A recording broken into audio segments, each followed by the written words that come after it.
Do you want me to clap? If you Yeah, actually, that'd be Oh yeah, good. you clap for both of us actually. Yeah. You need me to clap at you and then Hey, at well, you, or you just just- one you clap? just clap and it'll both work for both. Gotcha. And this is like the kicker, I think, that you'll ask any teacher, did you know the job market was going to be like? And they'll say, no, you would expect that there would be jobs for everyone with the way that they advertise. Everyone sees the adverts on TV that's like, get a career in teaching because it's so rewarding and there's apparently jobs for everyone.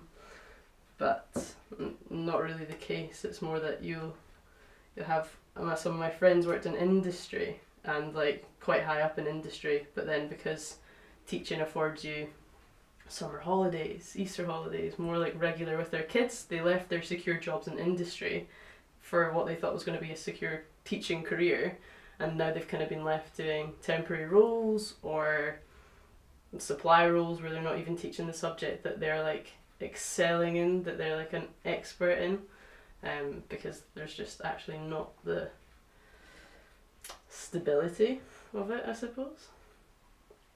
Yeah. Everything was stifled because we didn't really get to do anything. I finished placement 2 of my teaching degree on the Friday, and the next Monday was when schools got closed for COVID. So, yeah, any and all plans that anyone had were suddenly just gone, and obviously remained that way throughout summer. So,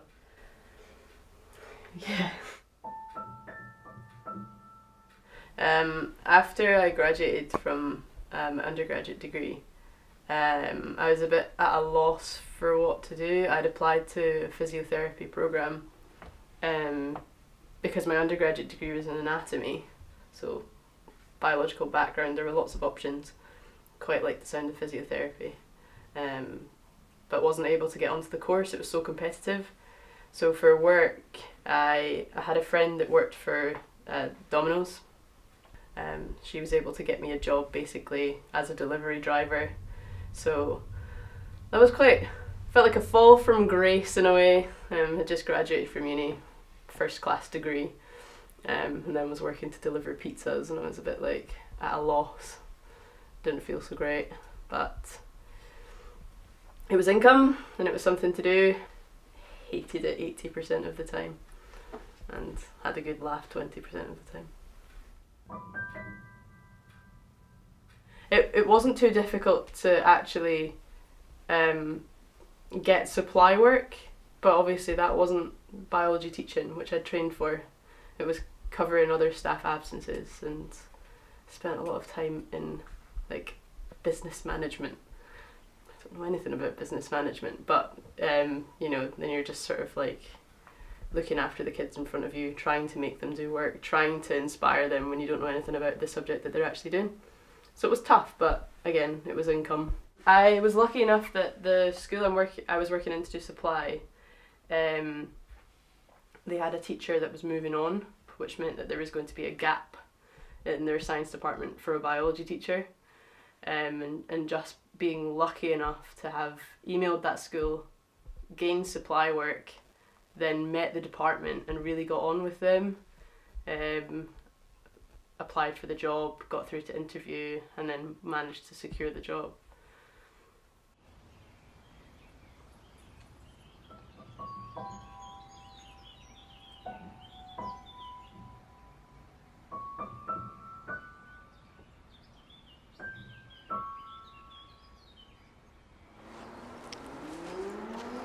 The challenge of finding a permanent job, yeah, I think it does need to change. The system needs to change because it's not fair.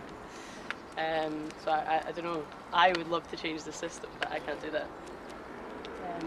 I wouldn't change things because I think if you change one thing, you change many things. So I wouldn't change things because where I am now is where I really enjoy.